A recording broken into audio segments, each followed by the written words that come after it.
Hello, നമ്മൾ ഇന്ന് പോകുന്നത് പുതിയൊരു സ്ഥലത്തേക്കാണ് കേട്ടോ. വേറെ എങ്ങുമല്ല, ഒരു സ്ട്രോബെറി പിക്കിംഗ് ഫാമിലോട്ടാണ്. നമ്മുടെ വീട്ടിൽ നിന്ന് ഏകദേശം ഒരു 20 മിനിറ്റ്സ് ട്രാവലാണ് കേട്ടോ ഇങ്ങോട്ടത്തേക്കുള്ളത്. സിറ്റിയിൽ നിന്നൊക്കെ മാറി വളരെ ക്വയറ്റായിട്ടുള്ളൊരു അറ്റ്മോസ്ഫിയറാണ് കേട്ടോ ഇവിടെ ഉള്ളത്. അപ്പം ഞങ്ങൾ ഒരു ഈവനിങ് ഒക്കെയാണ് പോയത്. ഞങ്ങളവിടെ എത്തി. ഇതാണ് അതിന് ചുറ്റുമുള്ള അറ്റ്മോസ്ഫിയർ എന്ന് പറയുന്നത്. ഈ കാണുന്ന ഫുള്ള് അവരുടെ കൃഷി സ്ഥലങ്ങളാണ് കേട്ടോ. അവിടെ പല പല ഫ്രൂട്ട്സ് ഉണ്ട്. അങ്ങനെ ഇനി പോവാൻ നമുക്ക് വീഡിയോയിൽ കാണാം അതിനെക്കുറിച്ച്.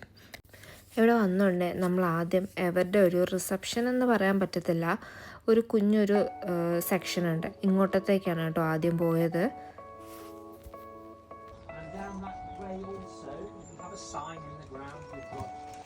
Red new potatoes, white potato, raw bean, and spring onions. അപ്പോൾ ആ റിസപ്ഷനിൽ നിന്ന് പുള്ളിക്കാരൻ കുറച്ച് നമുക്ക് പ്ലാസ്റ്റിക് ബോക്സ് തന്നായിരുന്നു. നമുക്കിഷ്ടമുള്ള ഫ്രൂട്ട്സ് നമുക്ക് ഇതിനകത്ത് എടുത്തിട്ട് നമുക്കത് ലാസ്റ്റ് ഫൈനലി ഇവിടെ കൊണ്ടുപോയി ബില്ലടിക്കാവുന്നതാണ്. അതിനോടൊപ്പം തന്നെ അവിടുത്തെ ഏകദേശം ഒരു റൂട്ട് മാപ്പും ഐഡിയ ഒക്കെ പുള്ളി പറഞ്ഞു തന്നിട്ടുണ്ടായിരുന്നു. അങ്ങനെ ഞങ്ങൾ പോകാൻ തുടങ്ങുകയാണേ. നമ്മൾ ആകെ നേരെ കയറി ചെല്ലുന്നത് ഇത് സ്ട്രോബെറി ഫീൽഡാണ്. അപ്പം ഫസ്റ്റ് ടൈം ഇത് കാണുന്നതുകൊണ്ട് തന്നെ നമുക്ക് ഒരു ഐഡിയ ഇല്ലായിരുന്നു.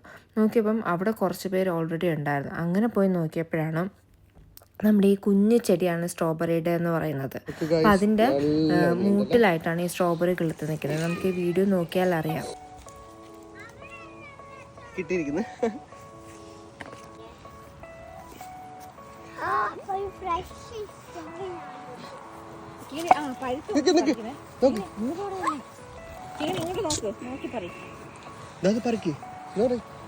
കിട്ടിയോ? അവിടെ നിൽക്കുന്നു അതിൻ്റെ ഇടയിൽ.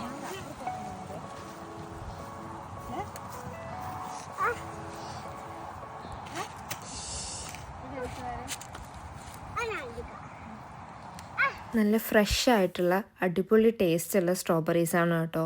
ശരിക്കും പറഞ്ഞാൽ നമ്മൾ കടയിൽ നിന്ന് മേടിക്കുന്ന സമയത്ത് അത്രയും സ്വീറ്റ് ആകാറില്ല. ചെറിയൊരു പുളിപ്പൊക്കെ നമുക്ക് തോന്നാറുണ്ട്. പക്ഷേ ഇതെന്ന് പറയുന്നത് നമുക്ക് നോക്കി നമുക്ക് ഇഷ്ടമുള്ളത് തന്നെ പറിച്ചെടുത്ത് അത് ഞങ്ങൾ ശരിക്കും കഴിച്ചു നോക്കിയപ്പോഴത്തേക്കും മധുരം എനിക്കൊന്നും പുളിപ്പിനെക്കാട്ടിയും കൂടുതൽ മധുരമായിരുന്നു കാണാൻ പറ്റിയിട്ടുണ്ടായിരുന്നു.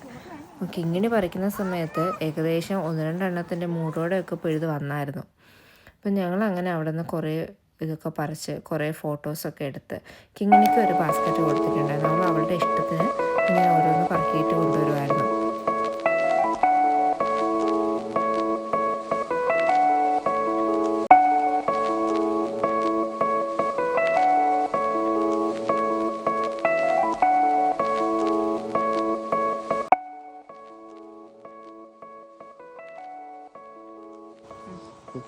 അങ്ങനെ ഞങ്ങൾ അതുകൊണ്ട് ഇത്രയും സ്ട്രോബെറി പറിച്ചിരിക്കുകയാണ്.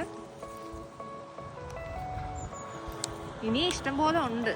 പക്ഷെ നമ്മൾ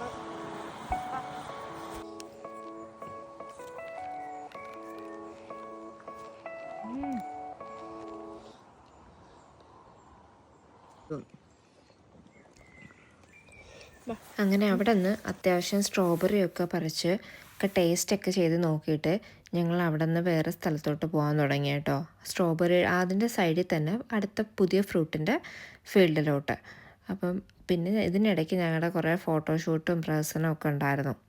അവിടെ നമ്മൾ നേരെ പോയത് റാസ്ബെറിയുടെ സൈഡിലോട്ടാണ്. അപ്പം ഞങ്ങളിവിടെ ചെന്നപ്പോൾ റാസ്ബെറി കാര്യമായിട്ടൊന്നും ഉണ്ടായിരുന്നില്ല. മിക്കതും എനിക്ക് തോന്നുന്നു എല്ലാവരും ഒക്കെ പറിച്ചിട്ടുണ്ടായിരുന്നു. അതും ഇനി സീസൺ അല്ലാത്തത് കൊണ്ടാണോ എന്നും അറിയത്തില്ല. പിന്നെ ഞങ്ങൾ അവിടെ നിന്ന് ഫോട്ടോസൊക്കെ എടുത്തിട്ട് തിരിച്ചു വന്നു. പേരിന് മാത്രം ഒരെണ്ണം നമുക്ക് കാണാനായിട്ട് പറ്റിയായിരുന്നു. ഇങ്ങനത്തെ ഒരെണ്ണമുള്ളൂ. എനിക്കൊന്നും ഒന്നി പാടിപ്പോവുകയോ അതോ ഇനി വരാത്തതാണോ എന്നും അറിയത്തില്ല, സീസൺ അല്ലാത്തത് കൊണ്ട്.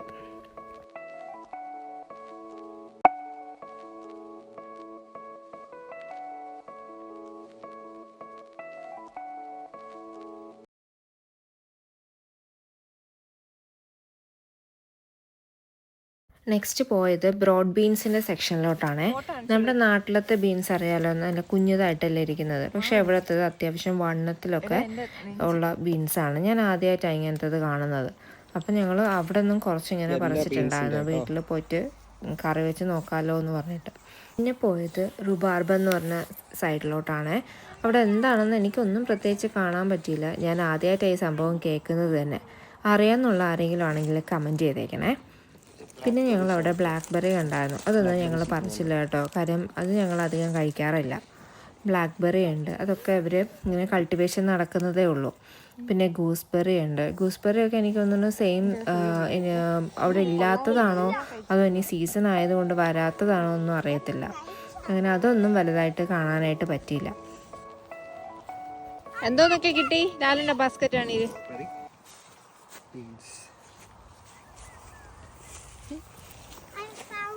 അപ്പം അവിടെ ഞങ്ങൾ നേരെ പോയത് ബിൽഡിങ്ങിൻ്റെ സെക്ഷനിലോട്ടാണ്. അപ്പം അവിടെ നിന്ന് ഐസ്ക്രീം ഉണ്ടായിരുന്നു. ഇതും അവരുടെ ഒരു പ്രോഡക്റ്റ് തന്നെയാണ്. അപ്പം അത്യാവശ്യം നല്ല ടേസ്റ്റൊക്കെ ഉണ്ടായിരുന്നു. ഒരു വെറൈറ്റി ആയിരുന്നു ഐസ്ക്രീം എന്ന് പറയുന്നത്, നല്ല ടേസ്റ്റ് ആയിരുന്നു. അങ്ങനെ ഞാൻ വാനിലയും കിങ്ങിനെ ചോക്ലേറ്റിൻ്റെ ഐസ്ക്രീമും ഒക്കെ മേടിച്ച് ഞങ്ങൾ കുറച്ച് നേരം അവിടെ നിന്നിട്ട് തിരിച്ച് പിന്നെ വീട്ടിലോട്ട് പോകുന്നായിരുന്നു. അപ്പോൾ ഇത്രയേ ഉള്ളൂ ഇന്നത്തെ വീഡിയോ. ഇഷ്ടമായെങ്കിൽ ലൈക്കും ഷെയറും സബ്സ്ക്രൈബും ചെയ്യണേ.